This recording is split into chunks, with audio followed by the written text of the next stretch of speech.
Hey guys, my name is Emmett, and I'm currently a student at Northwestern University, and I'm studying electrical engineering. And I just want to say that I took the SAT 3 times total. The first time I scored a 1350. The second time, after I think around 2 months, I scored a 1390. And then the third time, I scored a 1510 after only studying for 2 weeks before that exam.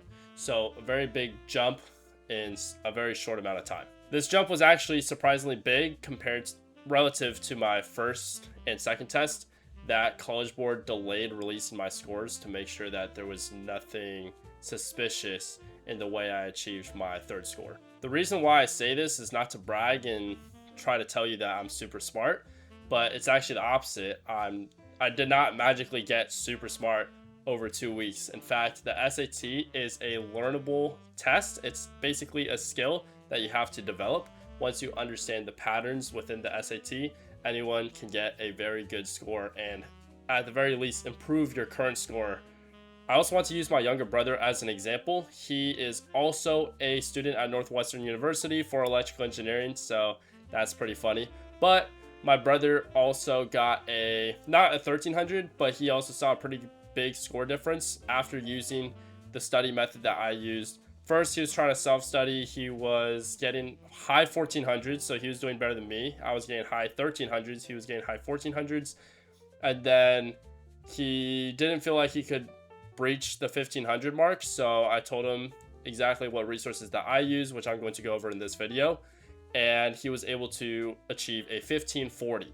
So just to put that into perspective, I've also shared this information with students that I tutor and help personally one-on-one, and they were also able to see very big and similar score increases to myself as well. Some students getting 1300s and then being able to see low mid 1500s as well. So the point that I want to reiterate is that there's not a direct correlation between time studied and your performance on the SAT.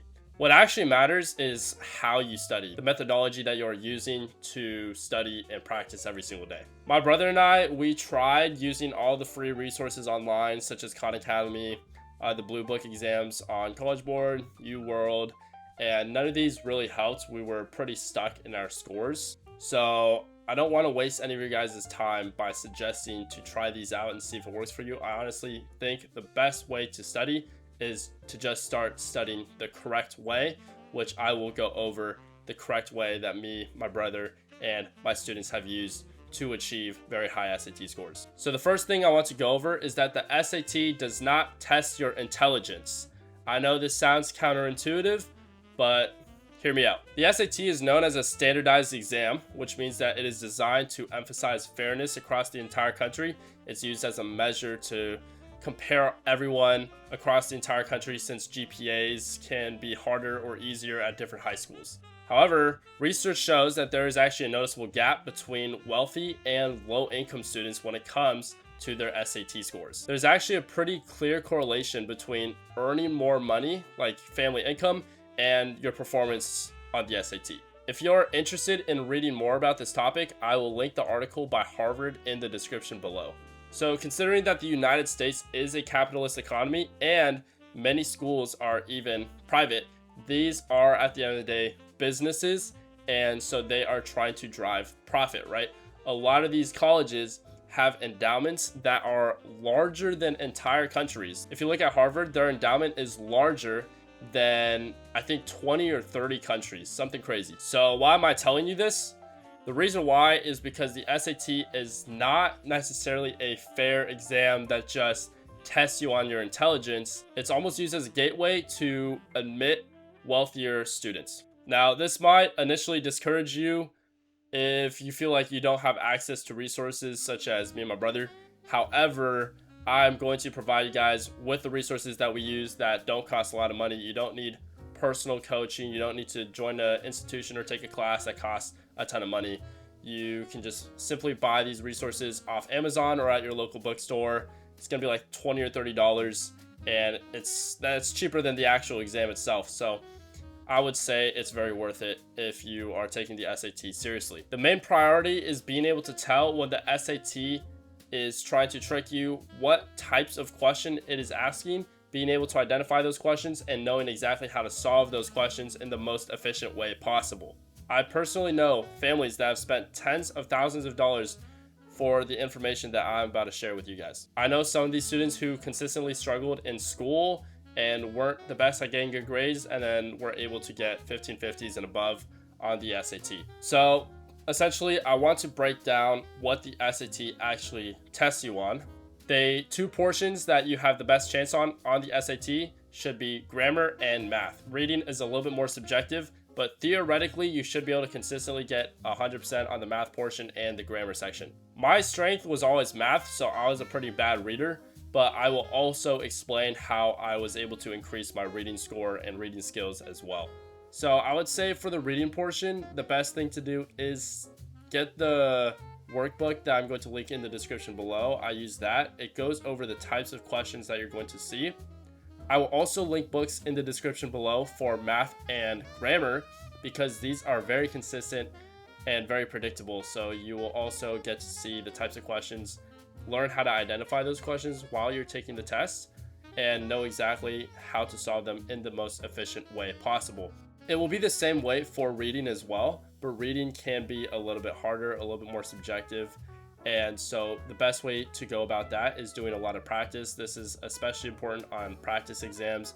I would say reading is the most important part. When it comes to math and grammar, it is more based on the question. It's a lot easier to be sure that you got the question correct.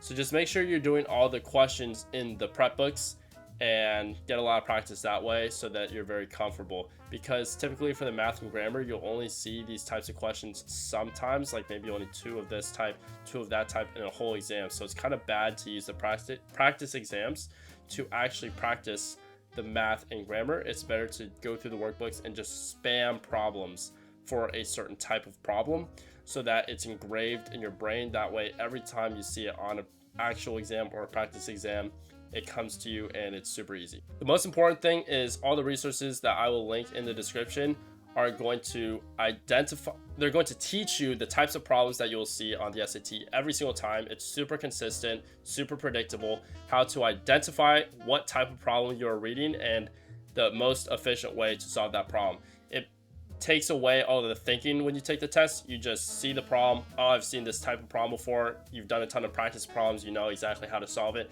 Next question, boom, boom, boom, boom. You basically get all of them correct, minus some dumb mistakes, maybe a super hard problem, and that's how you end up with over 1500. I will also include practice exams in the description. Notice that they're from Princeton Review and not from College Board themselves.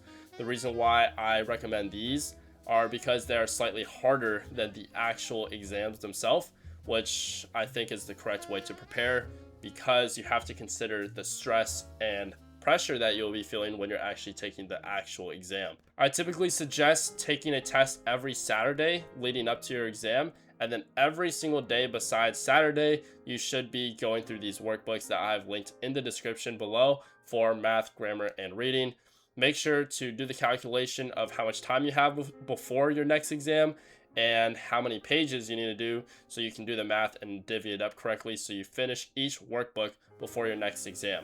If your next exam is too soon and you can book another one in the future, then maybe time it out for that. It's also important to score your exams so you can understand what you got wrong and then figure out the types of questions you tend to get wrong so you can do more practice on these, focus on these, and find them in the workbooks so you can target these and actually improve in your weak spots.